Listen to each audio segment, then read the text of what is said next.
हरे कृष्णा। तो आप सभी लोगों का चेतो दर्पण मार्जनम इसके सत्र में बहुत बहुत स्वागत है। तो आज हम लोग पढ़ने जा रहे हैं भगवत गीता के चतुर्थ अध्याय का श्लोक संख्या 5। तो हम प्रार्थनाएं शुरू करेंगे उससे पहले मैं आपको छोटी सी जो है स्टोरी सुनाती हूँ। एक बार क्या होता है, महाराष्ट्र में एक सभा संपन्न की जाती है। किसकी? वैदिक शास्त्रों से जो लोग अपना जो है संबंध रखते हैं, और कुछ वैज्ञानिक लोग भी होते हैं जो अपने तर्क से ये सिद्ध करते हैं कि हम जो है साइंटिफिक चीजें भी जो है हम निकाल सकते हैं वैदिक शास्त्रों में। तो वो सभा उसी लिए ही संपन्न की जाती है कि ठीक है, जो कुछ भी आपने खोजा है शास्त्रों में, वेदों में, वो आप बताइए इस सभा के अंतर्गत कि आपने क्या खोज की है शास्त्रों में। तो वो सभा संपन्न की जाती है, तो दिग्गज दिग्गज लोग वहां पे जो है उपस्थित होते हैं। तो दिग्गज माने ज्ञानी, बहुत बुद्धिमान, जिनके पास बहुत इंटेलिजेंस है, बहुत साइंस में उन्होंने रिसर्च की है। तो एक व्यक्ति आता है वहां पे, और वहां पे वो बताता है कि मैंने भी एक जो है बहुत अच्छी खोज करी है। तो बोले क्या खोज करी है? तो वो कहता है कि भगवत गीता के, हाँ, हम सबको पता है कि भगवान कृष्ण का जन्म कब हुआ, सबको पता है ना, जन्माष्टमी पे हुआ। तो वो भगवान को पता है, पर अर्जुन की डेट ऑफ बर्थ किसी को नहीं पता। आप लोगों में से किसी को पता है डेट ऑफ बर्थ? नहीं। तो वो कहते हैं कि मुझे पता है, क्योंकि मैंने भगवत गीता में से वो निकाला है। तो वो कहते हैं कि अच्छा, तो कैसे है वो, कौन, कहाँ पे है, कहाँ लिखा है भगवत गीता में? बोले भगवत गीता में चतुर्थ अध्याय के 5वें श्लोक में अर्जुन की डेट ऑफ बर्थ भी बताई गई है। ठीक है। तो ये मैंने अभी आपको बताया। अब हम लोग पढ़ेंगे आज श्लोक का संख्या 5, जिसमें डेट ऑफ बर्थ बताई गई। तो आप सब लोग ध्यान से पढ़ना है श्लोक को, और बताना कि कहाँ बताई गई है डेट ऑफ बर्थ। ठीक है। लास्ट में मैं अगर भूल जाऊं तो मुझे आप याद दिला देना कि आपने ये प्रश्न पूछा था, हम डेट ऑफ बर्थ बताएंगे। ठीक है।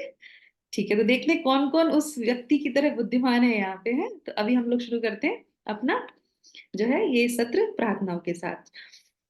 ओम नमो भगवते वासुदेवाय। ओम नमो भगवते वासुदेवाय। ओम नमो भगवते वासुदेवाय। ओम अज्ञानतिमिरान्धस्य ज्ञानाञ्जनशलाकया चक्षुरुन्मीलितं येन तस्मै श्रीगुरुवे नमः। नमः ॐ विष्णुपादाय कृष्णपृष्ठाय भूतले श्रीमते भक्तिवेदान्त स्वामिन् इति नामिने। नमस्ते सारस्वते देवे गौरवाणी प्रचारिणे निर्विशेषा शून्यवादी पाश्चात्यदेशतारिणे। जय श्री कृष्णा चैतन्य प्रभु नित्यानंदा श्री अद्वैत गदाधर श्रीवासादि गौर भक्तविंदा। हरे कृष्णा कृष्णा कृष्णा हरे हरे, हरे रामा राम रामा हरे हरे। जगत गुरु श्रील प्रभुपाद की जय।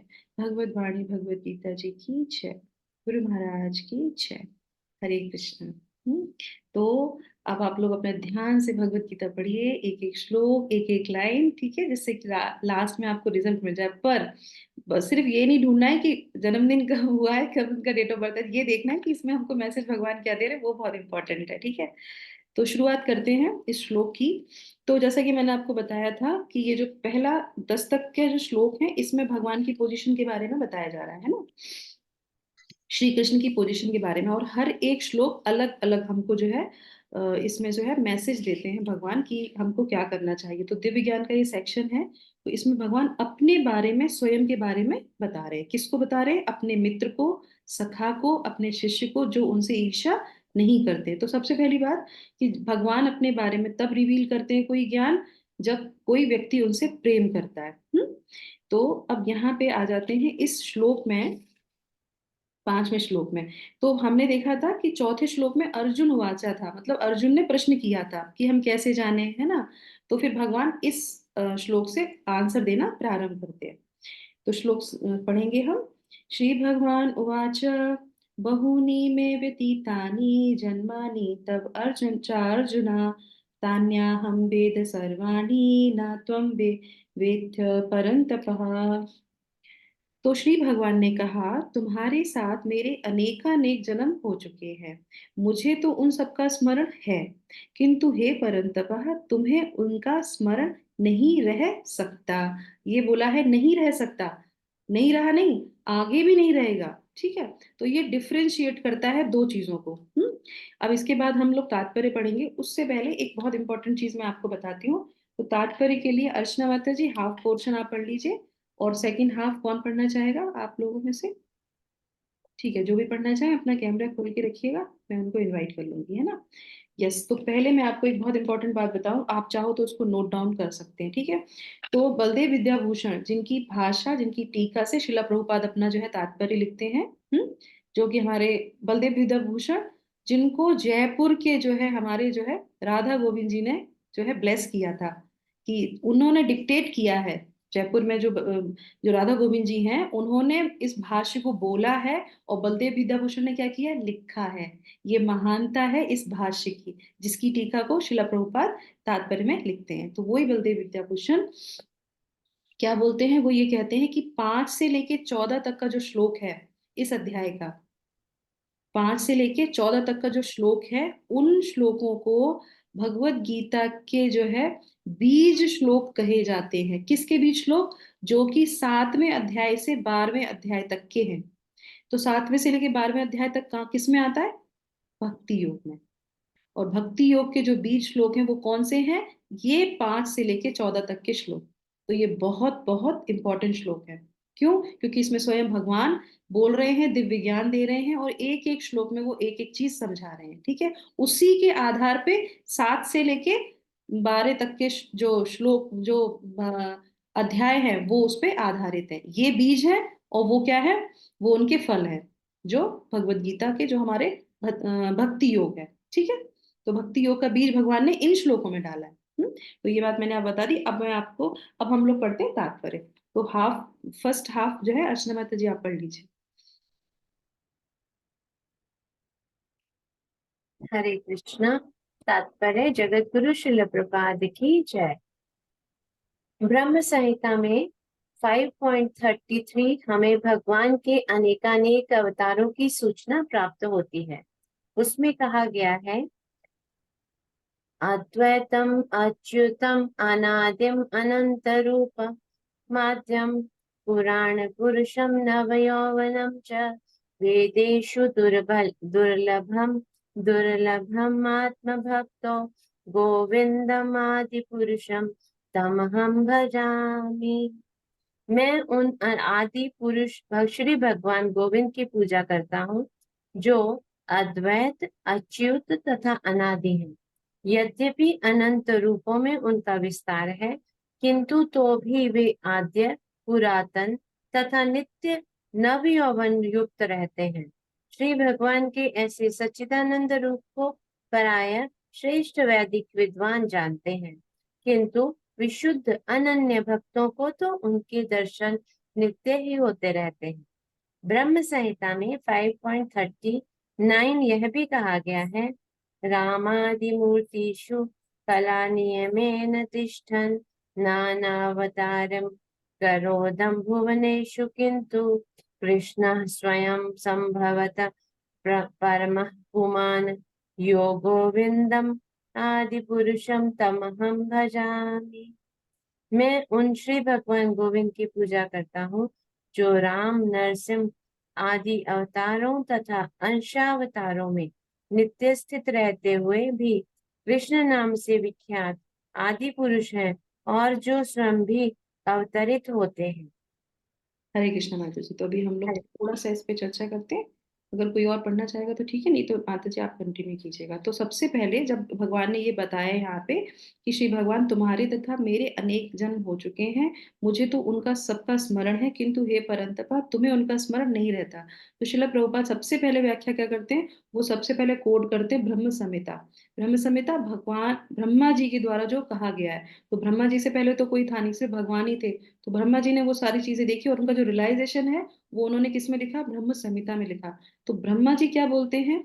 अद्वैतम अच्युत्य। तो वो कहते हैं कि श्री मैं उन गोविंद की पूजा करता हूँ जो अद्वैत है, अच्युत्य है, अनादि है।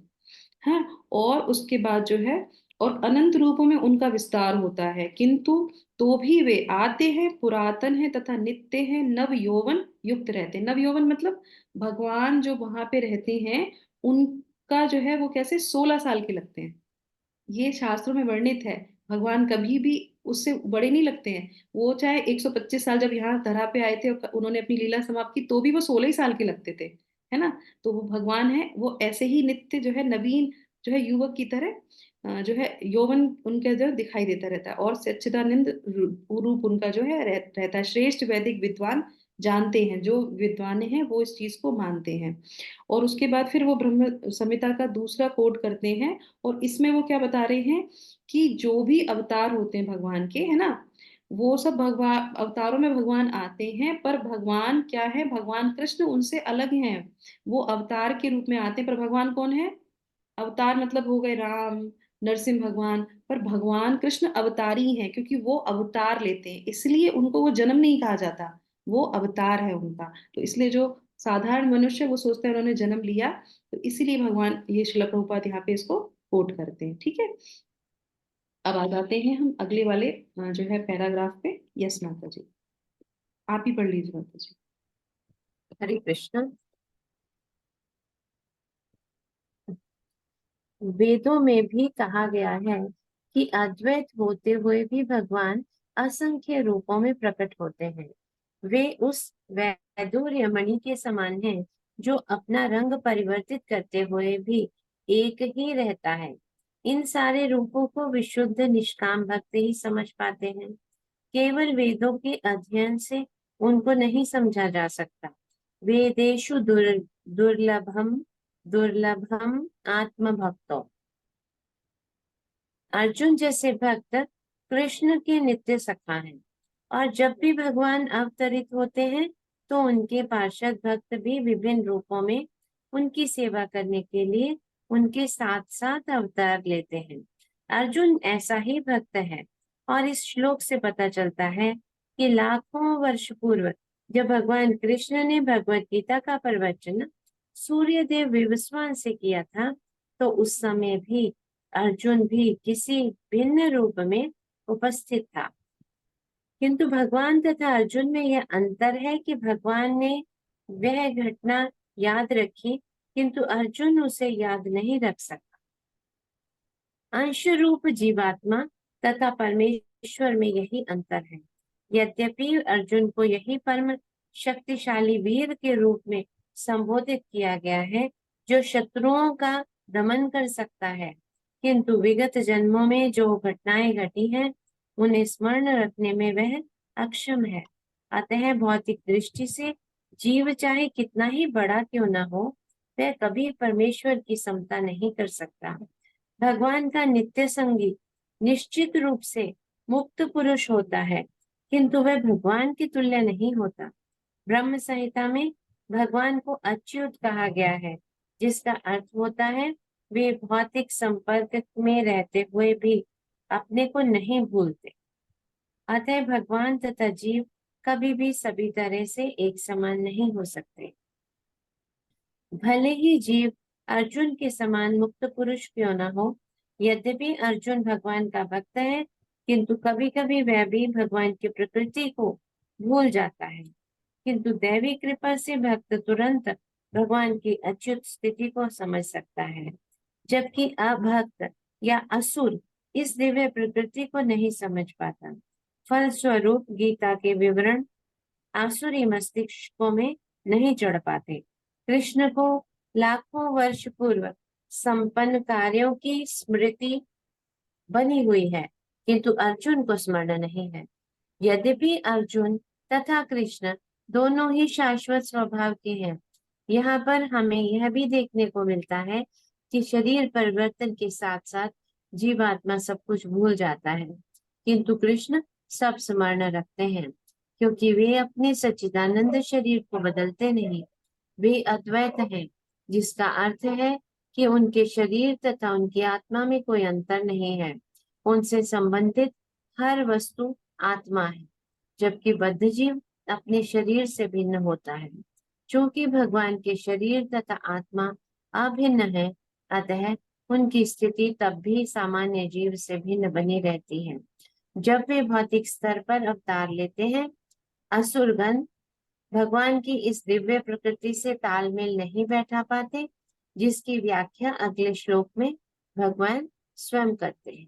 Thank you Hare so much Krishna. Arjun माता जी, हरे कृष्ण। तो शिला प्रभुपाद ने बहुत डिटेल में बहुत अच्छी तरीके से हमको समझाया इस श्लोक में, है ना, तो ज्यादा हमें समझने की जरूरत नहीं, बस कुछ चीजों का हम यहाँ पे समझ लेंगे। तो भगवान यहाँ पे कहते हैं कि तुम जो है हमेशा जो है भूल जाते हो और मैं याद रहता हूँ। तो कैसे कहते हैं, ये अंतर स्पष्ट करता है विभु में और अणु में। तो हम कौन है, अणु आत्मा, और भगवान कौन है, विभु आत्मा, है ना, वो है परम आत्मा और हम है साधारण आत्मा। तो ये विश्लेषण यहाँ पे हो गया, है ना। और दूसरी लाइन में जो प्रभुपाद ने कोट किया ब्रह्म संहिता का, वो क्या है, रामा रामादिमूर्तिषु कलानियमेन तिष्ठन् नानावतारमकरोत् भुवनेषु किन्तु कृष्ण स्वयं स भवत् परमः पुमानो गोविंदमादिपुरुषं तमहं भजामि। तो वो ये कहते हैं कि जो आ, हाँ सॉरी, ऊपर वाले में थे कि वेदेशु दुर्लभम, जो इनके जो अवतार हैं वो कोई साधारण व्यक्ति नहीं समझ सकता। करेक्ट। तो यहाँ पे अर्जुन को वो है साधारण, पर अर्जुन साधारण नहीं है। यहाँ पे क्या बोला है, एक तो सबसे पहले है कि बहुनी, बहुत सारे हमारे जन्म हो चुके हैं। तो बहुनी इसमें आज जाके असंख्य, और ऐसे नहीं है जो पिछले वाले श्लोक में हमने जाना था कि सूर्य देव को जब दिया है ज्ञान, उससे लेके और अभी तक में वो जो कालक्रम है उसमें उन्होंने जो है जन्म लिया, या वो जो ज्ञान है, नहीं उसकी बात नहीं कर रहे हैं। उससे पहले के भी जितने भी भगवान ने अवतार लिए हैं, जो भी लीलाएं की हैं, उन सब के बारे में भगवान को याद है। पर अर्जुन उनमें, और सबसे बड़ी अच्छी बात क्या है, वो कहते तुमने भी लिया था। क्योंकि भगवान अकेले तो आते नहीं है, तो भगवान अर्जुन भी उनके पार्षद बन के आए हैं, और उन वो भी आए हैं। अब कोई बता सकता है कि अर्जुन और भगवान का कोई दूसरा जिसमें वो दोनों लोग आए हों, जो हम लोग को दिखाई दिया है, हम लोग जानते हैं। कोई बता। माता जी, जब सूरज जी को गीता ज्ञान दिया था तब भगवान नहीं नहीं, भगवान एक कोई ऐसा अवतार जिसमें अर्जुन और भगवान कृष्ण दोनों आए हैं, और हम लोग जानते हैं उस अवतार को। हम्म। बद्रीनाथ कोई, बद्रीनाथ गया है कोई? जी माता जी। कौन सा है वहां पे मंदिर? हम्म। वो अम, कोई और बताएगा? नर नारायण सुना है? नर नारायण मंदिर। नर नारायण। तो वहां पे क्या है, वहां पे ये कौन है, नर नारायण कौन है, अर्जुन और कृष्ण भगवान ही है। नर अर्जुन, नारायण श्री कृष्ण। करेक्ट। तो इस तरीके से भगवान जब भी अवतार लेते हैं तो अर्जुन भी वहां पे होते हैं, किसी ना किसी रूप में, किसी ना किसी पार्षद में वो आते ही हैं। पर अर्जुन भूल जाते हैं और भगवान हमेशा याद रख, और इतना ही नहीं, वो वहां पे आके क्या प्रवचन देते हैं, उस समय वो कौन सा ज्ञान देते हैं, उनको वो भी याद रहता है। क्यों? क्योंकि वो भगवान है। इस तरीके से ये डिफरेंस जो है यहाँ पे आता है। दूसरा जो यहाँ पे है, प्रभुपाद ऐसे बताते हैं, अगर हम इस चीज को समझे तो प्रभुपाद बहुत अच्छा देते हैं अपने जीवन से रियलाइजेशन। एक चींटी होती है ना, चींटी को आप देखेंगे, चींटी का जो काल चक्र है, मतलब भूत, भविष्य और वर्तमान, उसका डिफरेंस है हमारे भूत और भविष्य और वर्तमान से, है कि नहीं है? तो ये डिफरेंस आप लोग देख सकते हैं ना। एक ही धरा पे जीव वो भी है, जीव हम भी हैं, पर उसके शरीर के अनुसार उसका भूत, भविष्य और वर्तमान डिफरेंट है। किससे? हमारे भूत, भविष्य और वर्तमान से। इसी तरीके से, क्यों? क्योंकि ये जो काल की जो अवधि होती है और जो काल का जो प्रभाव होता है, वो इस भौतिक धरा पे होता है। आध्यात्म से और भौतिक में कोई भी जो है उसको कंपेयर नहीं कर सकते। क्यों? क्योंकि वहां पे काल का प्रभाव नहीं है, क्योंकि भगवान ही काल है, भगवान ही काल शक्ति है, उन्हीं से ही जो है काल चलता है। तो वो उन पे अटैक नहीं कर सकता। तो सिर्फ एक वो ही है जिन पे अटैक नहीं होता काल का, बाकी सब पे अटैक होता है, चाहे कोई भी हो। एक टाइम के बाद वो सब चले जाते हैं, है ना। ब्रह्मा जी की भी 100 वर्ष, उनकी भी 100 वर्ष की आयु, वो भी खत्म हो जाती है। तो इस तरीके से, और इसी तरीके से हमारा शरीर में और भगवान के शरीर में अंतर है, क्योंकि हम जो है सत्यचित्त आनंद से नहीं बने हुए हैं, भगवान उससे बने हुए हैं। इसलिए ये डिफ्रेंशिएट यहाँ पे बता दिया, ठीक है। और वो क्या है, नित्य धाम है। नित्य का मतलब ही होता है जहाँ पे भूत, भविष्य, वर्तमान नहीं होता, जहाँ पे एकदम चीज अटर्नल रहती है। तो इसीलिए वो आध्यात्मिक जगत पे हम अगर वहां पहुंच जाएंगे तो हम भी वैसे ही रहेंगे। तो इसीलिए बोलते हैं, अरे ये धरा छोड़ो और अपने घर पे जाओ, जो हमेशा नित्य जो है नवीन रहता है, और जो है नित्य धाम है, शाश्वत धाम है, क्योंकि आत्मा हमेशा शाश्वत रहती है, जो हम लोगों ने दूसरे चैप्टर में बहुत अच्छी तरीके से समझा था। जब जब शरीर लेंगे तो यही सब चीजें आएंगी, और हम बार बार इसको छोड़ेंगे और बार बार इसको लेंगे। अब आ जाते हैं दूसरा, यहाँ पे बहुत इंपॉर्टेंट चीज जो है कि नर नारायण की बात मैंने आपको बता दी। श्रीमद् भागवतम में, अच्छा एक चीज और है इसमें जो है, भगवान जो है जैसे अभी अर्जुन को बोल रहे थे, तो श्रीमद् भागवतम में एक प्रकरण आता है 10वें स्कंद में। तो उसमें भगवान जो है मुचकुंद को भी बोलते हैं। मुचकुंद की कथा हम लोगों ने सुनी है ना, उसमें अभी अभी नहीं जाएंगे। तो उसमें भी भगवान उनसे बोलते हैं कि मेरे नाम, मेरा जन्म, कर्मादि अनंत प्रकार के हैं और इसको कोई भी नहीं जान सकता। उनको भी ये बात बोलते हैं, ठीक है। अब ऐसा कोई है उदाहरण जिसमें उस व्यक्ति ने या उस भगवान के भक्त ने, क्योंकि भगवान क्या कहते हैं, अगर मैं भक्तों को वो सारा ज्ञान देता हूँ, तो भगवान वहां पे जो है नहीं कुछ बोल रहे हैं और उनका भक्त बोल रहा है कि मैं जानता हूं कि आपने बहुत सारे अवतार लिए हैं। कुछ है, कोई लीला है ऐसी, किसी को याद है? हम्म। नहीं है, मैं बताती हूँ। उसमें क्या है कि जब भगवान चाहते तो किसी को भी वो रिवील करते। तो जब भगवान छोटे थे और वहां भगवान कहाँ से आ गए थे, मथुरा से आ गए थे गोकुल में। हम्म। तो जब वहां पे आते हैं तो उनके जो है पिताजी कौन, वसुदेव जी, जो है भेजते हैं किनको, एक आचार्य को, जो उनका नामकरण करते हैं। कौन से आचार्य थे वो? गर्गाचार्य। हम्म। तो गर्गाचार्य जब आते हैं तो वो श्रीमद् भागवतम के 10वें स्कंद में आता है। तो वो यहाँ पे क्या बताते हैं, बहुनी संति नामानि रूपाणी च सुतस्य च। मैं जो है आपके बेटे का, वो पूछते हैं अपने उनके बेटे के बारे में, बताइए इसका नाम क्या रखें। तो वो कहते हैं आपके बेटे के तो अनेक नाम हैं, अनेक रूप हैं, अनेक लीलाएं हैं, जो मैं सब कुछ जानता हूं पर आप लोग कुछ नहीं जानते। क्यों? क्योंकि उनको वो दिव्य ज्ञान आ जाता है जो हम पढ़ रहे हैं, ट्रांसेंडेंटल नॉलेज। ये किसके द्वारा है? भगवान के द्वारा है। तो भगवान उनको, उन्हें पता है। तो वो जब आते हैं वहां पे, और वो वहां पे वो कहते हैं कि ये तो भगवान है, स्वयं भगवान है, इनके तो कितने रूप लीला, इनका नामकरण क्या करेंगे हम। तो फिर वो जो है उनका नामकरण करते हैं। तो ऐसा नहीं है कि भगवान जब बोलते, भगवान जब दिव्य ज्ञान देते हैं तो साधारण एक जो है आचार्य भी उनके बारे में जान सकता है, जैसे कि यहाँ पे वो हमको बताने का प्रयास करते हैं, ठीक है। और जो है, अब एक प्रश्न मैं आपसे पूछती, अद्वैत इसमें आया है जो हमने इस श्लोक से समझा है कि वेदों में भी कहा गया है कि वो अद्वैत होते हुए भी भगवान असंख्य रूपों में प्रकट होते हैं। अद्वैत मतलब क्या? द्वैत अद्वैत पता है? द्वैतवाद अद्वैतवाद पता है? बताओ। द्वैतवाद मतलब? द्वैत मतलब जी डबल, मतलब जो भगवान, मतलब मैं बता नहीं पा रही हूँ शायद। हम्म। मतलब भगवान भी हैं और जो भौतिक भी हैं, आध्यात्मिक भी, तो द्वैत दो हो गया ना। द्वैत हम्म। मीन्स दो, हम्म। दो लेवल पे वो काम करते हैं। अद्वैत मतलब सिंगल, सिंगल लेवल, हम्म। ऐसा। हम्म। अभी हम लोगों ने 2 सत्र पहले जो है मध्वाचार्य के बारे में सुना था। तो मध्वाचार्य हमारी परंपरा में आते हैं, उन्होंने अद्वैतवाद का जो है किया था कि वो जो दूसरे परंपरा के लोग थे वो ये कहते थे कि भगवान जो है वो क्या है, ये जो है एक ही है, मतलब मनुष्य और जो है जीव में, सॉरी, जीव में और परमात्मा में कोई अंतर नहीं है। पर इन्होंने जो है अद्वैतवाद को स्थापित किया था और ये कहा था कि नहीं, परमात्मा में और आत्मा में अंतर होता है।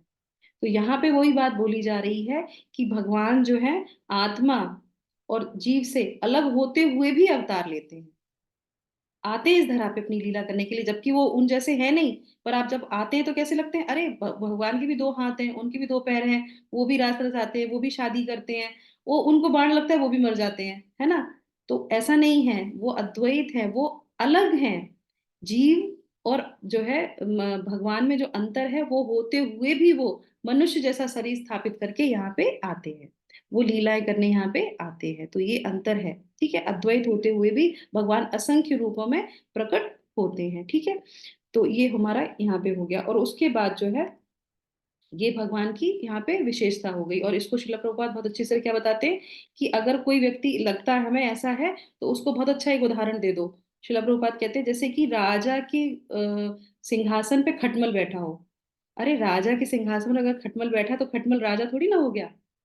वो बैठा है सिंहासन पे, पर राजा राजा ही होता है, उसकी एक्टिविटी उसकी जैसी ही होती है। तो अगर कोई व्यक्ति ये कहता है, क्यों बोलते हैं ऐसा, कि बहुत से लोग कलयुग में ही ये होता है, कलयुग में आएंगे कह रहे हम भगवान हैं, हम में भगवान की सारी शक्ति है, मेरी पूजा करो।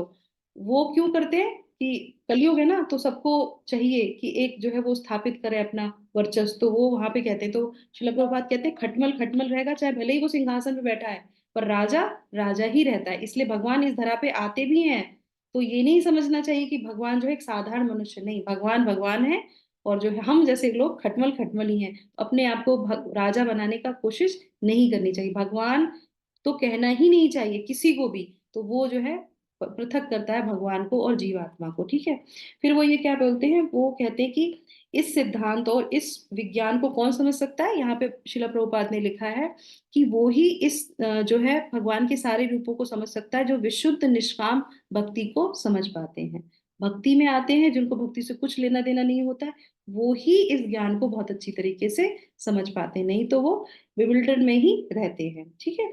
उसके बाद जो है वो बोलते हैं न तुम वेत्य परंतपा, तो तुम इसको नहीं जानते, है ना। परंतपा बोला है, तो शिला प्रभुपाद यहाँ पे क्या बता रहे हैं इनको बहुत अच्छी तरह से कि भगवान ने अर्जुन को शक्तिशाली बताया है। तो एक छोटी सी घटना मैं अर्जुन की बताऊंगी और फिर हम इसको यहाँ पे विराम करेंगे। तो परंतपा का मतलब क्या होता है। परंतपा का मतलब होता है कि जो हाँ, जो शत्रुओं का, यहाँ पे शिला प्रभुपाद ने बोला शक्तिशाली है, वीर के रूप में संबोधित किया, शत्रुओं का दमन करने वाला। और एग्जैक्टली अगर इस शब्द की परिभाषा आप लेंगे तो शत्रुओं को तपाने वाला, जो उनको एकदम तपा दे।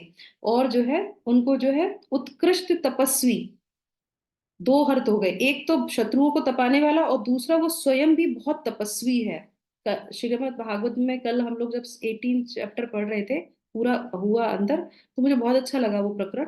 उसमें क्या देवहूति, सॉरी दिति को, है ना, कश्यप मुनि की जो पत्नी होती है दिति, तो वो कहते हैं कि वो उनकी जो तपस्या वो करती हैं, जो उनके कश्यप मुनि उनके बताते हैं कि तुमको ऐसे ऐसे स्त्री होने के नाते वो अच्छा पुत्र चाहिए, तो तुम ये सारी ऑस्टेरिटी करो, तपस्या करो, तो तुमको अच्छा पुत्र मिलेगा। तो वो क्या होता है, इंद्र जब वो कुछ चीजों को, नियम को फॉलो नहीं कर पाती हैं, जैसे शाम के समय सो जाना, दोपहर मिल रहे हो तो कहते हैं सोना नहीं चाहिए, तो उस समय वो लेट जाती हैं और क्या करती हैं, भोजन खा के, बहुत सारे नियम बताए थे, बहुत अच्छा लास्ट का पैरा, वो कुछ श्लोक्स थे कल जो हमने कल पढ़े थे। तो उसमें वो क्या बताते हैं कि बिना खाना खाने के बाद मुंह हाथ नहीं धोना, बिना कुल्ला किए जाके शाम के टाइम पे सो गई। और उसमें ही क्या करते हैं, इंद्र जो है उनके जो है गर्भ में अंदर आ जाते हैं, और आ जाके जो उनका जो गर्भ होता है, जो उसको जो है उसको कट करते हैं, 7 हिस्सों में कट करते हैं, और उसके बाद फिर उन सातों को जब वो जीवित रहते हैं अंदर, तो उनको भी 7 7 में कट करते हैं। तो इस तरीके से कितने, शायद 49 कुछ करके वो सारे अंश हो जाते हैं, पर वो सारे के सारे जीवित रहते हैं। तो बाद में जब ये बात चर्चा होती है कि कैसे वो जीवित रह गए और तुमने ये कैसे किया, तो फिर वो बताते हैं कि तुम्हारी जो तपस्या थी इसकी वजह से। तो जो भी हम अपने जीवन में ऑस्टेरिटी करते हैं, जैसे सुबह 4 बजे उठना, भगवान के नाम का जप करना, ये व्यर्थ नहीं है। कभी कभी लोग कहते हैं क्या मिलता है तुमको हरे कृष्णा करके, तुम्हें क्या मिलता है मंदिर जाके, धाम में जाना, ये परिक्रमा करना, वो करना, भगवान के लिए ये सेवा, नींद खराब करना, अरे अपना जीवन एंजॉय करो। नहीं, ये तपस्या हमेशा काम आती है। भगवान कभी भी किसी तपस्या को जो है ऐसे नहीं छोड़ते हैं। तो यहाँ पे जो अर्जुन की बात चल रही थी, अचानक से वो श्रीमद् भागवतम का कल का प्रकरण मुझे याद आ गया। तो यहाँ पे कहते हैं उत्कृष्ट तपस्वी है वो। तो कैसे तपस्वी है वो, उन्होंने, जो इसमें आता है महाभारत के जो है सभा पर्व के अंतर्गत ये आता है, उसमें वर्णन आता है कि जो अर्जुन थे, उनके जो भ्राता थे युधिष्ठिर महाराज, उन्होंने कहा तुमसे कि जाओ तुम उत्तर की जो दिशा है उसको जीतो जाके, है ना। तो पहले क्या होता था कि उस दिशा में जा गए और जो भी उस रास्ते में जो भी पड़ता जाएगा उसको जीतना है, विजय प्राप्त करनी है। तो क्या होता था, इस दिशा को हमने विजय प्राप्त कर ली, उस दिशा में, तो इस तरीके से जाते थे। तो वो चले जाते हैं, चले जाते हैं, जाते जाते जाते जो भी रास्ते मिलता है उन सबको विजय प्राप्त करते हैं। और उस दिशा में जाते जाते उनको वहां पे पर्वतों के स्वामी मिलते हैं। पर्वतों के स्वामी कौन है, सुमेरु। सुमेरु पर्वत उनको दिखाई देता है। और शास्त्रों में क्या कहा जाता है कि सुमेरु पर्वत, अगर हम जैसे लोग या कोई साइंटिस्ट को पता चल जाए कि शास्त्रों में लिखा है सुमेरु पर्वत, तो हम जाके उत्तर दिशा में इसको ढूंढेंगे, वो पूरा जीवन निकाल देंगे, पर सुमेरु पर्वत उनको नहीं दिखेगा। क्यों, क्योंकि कुछ चीजें होती हैं जो स्वयं प्रकट होती हैं, है ना।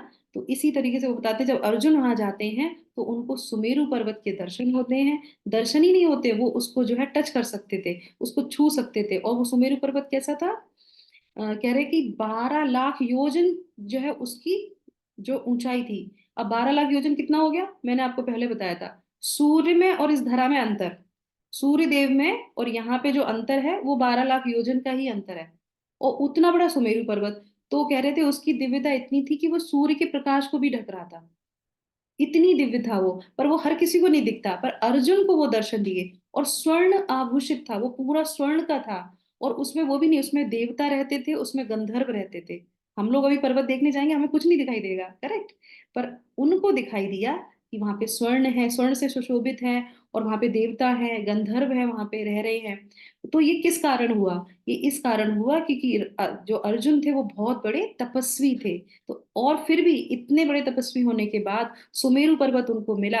वो चाहते तो सुमेरु पर्वत पे क्या हो सकते थे, उसको जीत लेते, उसको राज्य, वो जो है उसको अपने उसमें कर लेते। पर उनको उस चीज से कोई लेना देना नहीं था, क्योंकि भगवान यहाँ पे कहते विशुद्ध निष्काम भक्त। अर्जुन कौन थे? उनको किसी चीज की कामना नहीं थी। तो उन्होंने उसके दर्शन किए, प्रणाम किए, और वहां से वो आगे बढ़ गए। पर उनको उसके दर्शन हो पाए, क्योंकि उनको उसकी कामना, स्वर्ण वाले जो है किसी पर्वत की उनको कामना नहीं थी कि मैं उस पर राज्य करूं, या मैं उस पे यहाँ पे स्थायी होके रह जाऊं, यहीं पे जो है अपना, हम जैसे लोग पहुंच गए, अरे यहीं पे फ्लैट ले लेते हैं एक बढ़िया सा बहुत बढ़िया, यहाँ से सब कुछ दिखाई देगा। तो वो उनकी मेंटलिटी नहीं थी। तो इस तरीके से वो बोले जाते हैं परंतपहा। तो ये शब्द भगवान कहते हैं इतने बड़े परंतपा हो कि तुम्हें सुमेरु पर्वत भी दिखाई देगा, पर भगवान जो जानते हैं वो कोई और नहीं जानता। ये अंतर भगवान स्पष्ट यहाँ पे करते हैं, और ये चीज हमको भी ध्यान में रखनी चाहिए। ठीक है, तो इसी के साथ हम यहाँ पे इसको करते हैं। और क्या बताया है, और ये सारी चीजें भगवान का भक्त जो है समझ पाता है। तो हमें क्या बनना चाहिए? भगवान का भक्त। और इसीलिए हम डेली सुबह उठ के क्या करते हैं? हरे कृष्ण भगवान का नाम लेते हैं। शुद्धि होती है हमारे चित्त की, और शुद्धि होने से फिर जो है हमें वो ज्ञान मिलता है। हम भगवान के साथ अपना संबंध बना सकते हैं, और फिर भगवान के धाम भी जा सकते हैं। तो इसी के साथ हम यहाँ पे विराम करेंगे। अब आ जाते हैं लास्ट में। अब बताइए, अर्जुन का डेट ऑफ बर्थ कहाँ लिखा है?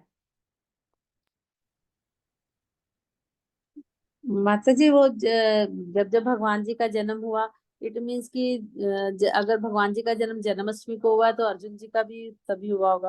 हम्म अब मैं बताऊँ आपको कहाँ लिखा है? तो श्लोक पढ़िए एक बार, कोई पढ़ेगा ये श्लोक? फिर से एक बार पढ़े वो श्लोक, 5वां श्लोक पढ़िए माता जी। मैं पढ़ूँ माता जी? हरे कृष्ण। पढ़िए पढ़िए। कोशिश करते। श्री भगवानुवाच बहुनि मे व्यतीतानि जन्मानि तव च अर्जुन। बस बस बस यहीं तक। अब लास्ट का शब्द क्या है? चा अर्जुना। तो इसको, जो वो व्यक्ति थे, उन्होंने क्या बोला कि इस श्लोक में बोला है, बहुनी में व्यतीतानि जन्मानि तब 4 जून, 4 जून को अर्जुन का जन्म हुआ था। 4 जून तो ये उन्होंने क्या किया था? संधि विच्छेद किया था। तो अब आप मुझे बताइए, ये सही है या गलत है? हम्म गलत है ना? यस, बिल्कुल गलत है। पर क्या होता है कि जब ज्ञान कितना भी हो, आप शास्त्रों को तोड़ मरोड़ के उसका कोई भी अर्थ नहीं निकाल सकते। उन्होंने कहा 4 जून, 4 जून को ही अर्जुन का जन्म हुआ था, पर यहाँ पे 4 जून नहीं बोला जा रहा है, यहाँ पे अर्जुन को संबोधित किया जा रहा है। तो ये ज्ञान है, दिव्य ज्ञान। ये सिर्फ हमें परंपरा से, हमारे आचार्य से हमें समझ में आता है। और श्लोक पढ़ने की कला भी वही देते हैं हमको, भगवान देते हैं। नहीं तो हम क्या करेंगे? 4 जून को अर्जुन का जन्म हुआ था, अगले किसी श्लोक में कुछ और डेट निकालेंगे, है ना? तो इस तरीके से भगवान जो है हमको ये ज्ञान आचार्यों से, परंपरा से देना शुरू करते हैं। इसी के साथ हम यहाँ पे विराम करेंगे। Hare Krishna Krishna Krishna Hare Hare, Hare Rama Ram Ram Hare Hare. Hare Krishna. Thank you so much. Hare Krishna माता जी, दंडवत प्रणाम। हरे कृष्णा। कल हरे आप कृष्ण।